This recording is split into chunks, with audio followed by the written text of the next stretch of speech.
Police ದೌರ್ಜನ್ಯದ ವಿರುದ್ಧ website ಆರಂಭಿಸುವುದಾಗಿ ಸಿಜೆಪಿ ಘೋಷಣೆ. ಧರ್ಮೇಂದ್ರ ಪ್ರಧಾನ್ ರಾಜೀನಾಮೆಗೆ ಪಟ್ಟು ಮುಂದುವರಿಕೆ.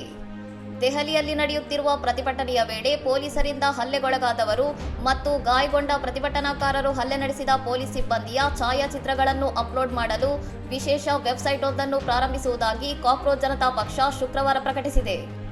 ಪೊಲೀಸರು ಎಫ್ಐಆರ್ ದಾಖಲಿಸದಿದ್ದರೆ ಸಂತ್ರಸ್ತರ ಪರವಾಗಿ ಕಾನೂನು ಹೋರಾಟ ನಡೆಸಿ ನ್ಯಾಯಾಲಯದ ಮೊರೆ ಹೋಗಲು ಈ ದತ್ತಾಂಶವನ್ನು ಬಳಸಿಕೊಳ್ಳಲಾಗುವುದು ಎಂದು ಸಿಜೆಪಿ ವಕ್ತಾರ ಸೌರವ್ ದಾಸ್ ಸ್ಪಷ್ಟಪಡಿಸಿದ್ದಾರೆ.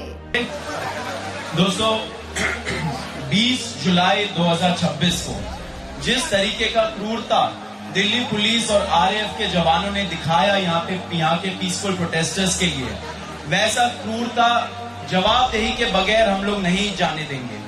ಲೋಧಿ ರಸ್ತೆ ಹಾಗೂ ನಿಜಾಮುದ್ದೀನ್ನಲ್ಲಿ ಪೊಲೀಸ್ ಚೆಕ್ ಪೋಸ್ಟ್ಗಳನ್ನು ಸ್ಥಾಪಿಸಿ ಆಟೋ ಮತ್ತು ಕ್ಯಾಬ್ಗಳಲ್ಲಿ ಪ್ರಯಾಣಿಸುತ್ತಿರುವ ಯುವಕರನ್ನು ಅನ್ಯಾಯವಾಗಿ ಬಂಧಿಸಲಾಗುತ್ತಿದೆ ಎಂದು ಸಿಜೆಪಿ ವಕ್ತಾರೆ ರತ್ನ ಸಿಂಗ್ ಆರೋಪಿಸಿದ್ದು, ಬಂಧಿತರ ಬಿಡುಗಡೆ ವಕೀಲರು ಸಹಾಯ ಮಾಡುವಂತೆ ಮನವಿ ಮಾಡಿದ್ದಾರೆ.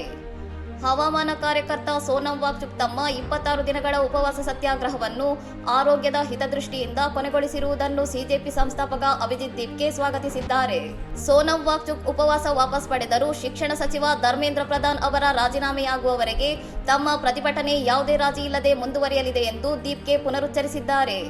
ಸರ್ಕಾರದೊಂದಿಗೆ ನಡೆಯುವ ಮುಂದಿನ ಯಾವುದೇ ಸಭೆಗಳು ಕಡ್ಡಾಯವಾಗಿ ತಟಸ್ಥ ಸ್ಥಳದಲ್ಲಿಯೇ ನಡೆಯಬೇಕು ಎಂದು ಸಿಜೆಪಿ ನಾಯಕರು ಆಗ್ರಹಿಸಿದ್ದು, ಸಚಿವರ ರಾಜೀನಾಮೆಯೇ ತಮ್ಮ ಏಕೈಕ ಮತ್ತು ಅಂತಿಮ ಬೇಡಿಕೆಯಾಗಿದೆ ಎಂದು ಎಚ್ಚರಿಕೆ ನೀಡಿದ್ದಾರೆ. ಇನ್ನಷ್ಟು ಸುದ್ದಿಗಳಿಗಾಗಿ ನೋಡ್ತಾ ಇರಿ ಸೌರಂ ಟಿವಿ.